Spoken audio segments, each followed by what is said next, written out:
altar, listen to me, because I don't remember what I said. I don't know. People are like, you got to pray a certain prayer. You got, I don't know how to pray. I didn't know how to pray. I don't remember what I said. All I know is this guy says to me, I want you to pray this prayer. And when it came from my heart, and I prayed, and I cried out to God, oh, beloved, when I stood to my feet, something had happened. Something had lifted.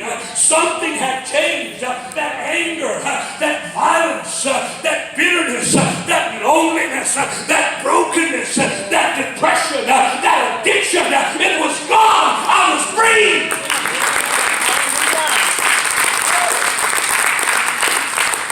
Some folks can't understand this. How could that happen, preacher? You didn't go to AA, NA, rehab, 12-step, one-step, baby, Jesus. And my life, in a heartbeat, was completely transformed. In a heartbeat.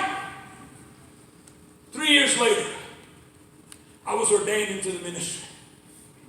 Went to pioneer my very first church. Guess where? Texas. I never liked Texas. But God has a way of tearing down your pride. I'm a Cali boy, man, born and raised. Here I come to pioneer my very first church. Several years down the road, after pastoring a few other places, God called me to become an evangelist. And I responded. An evangelist, for those of you that may not know, is a traveling or itinerant preacher. Your pastor did it for some time himself. I didn't have a home church. I had a home church where I was based, but I didn't have a church I pastored. I would just travel all over the world preaching. One of the first meetings that I did as an evangelist was back home in Bakersfield, California. I was invited back home. Pastor took my picture, my testimony, and he inserted it in the local newspaper. A whole, full 2 pages in the middle. My picture, my whole story was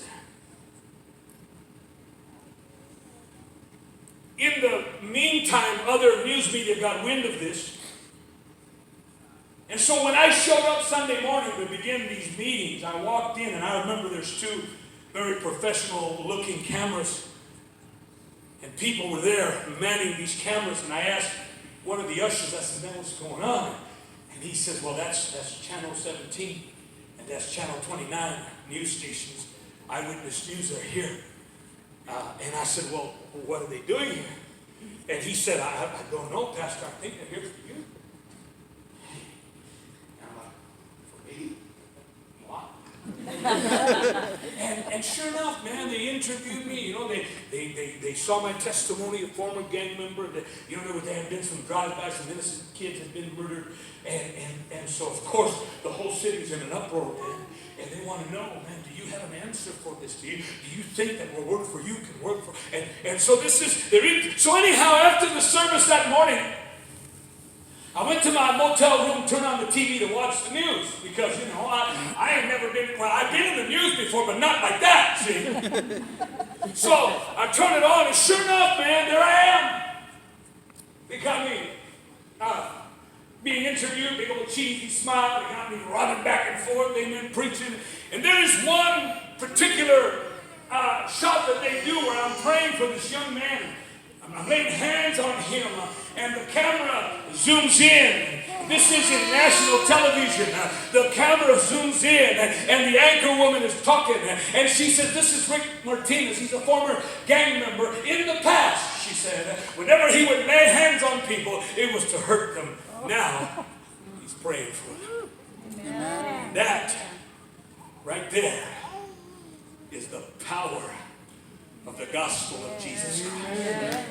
Amen.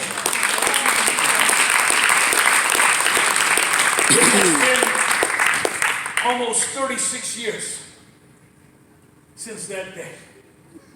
36 years, and I'm more on fire for God than I've ever been. I'm more in love with Jesus than I ever have been. I'm more excited about what God is doing. And God is just as real to me today as he was back then on January the 15th of 1984. And he can be real to you today. Would you bow your heads? Every head bowed, please.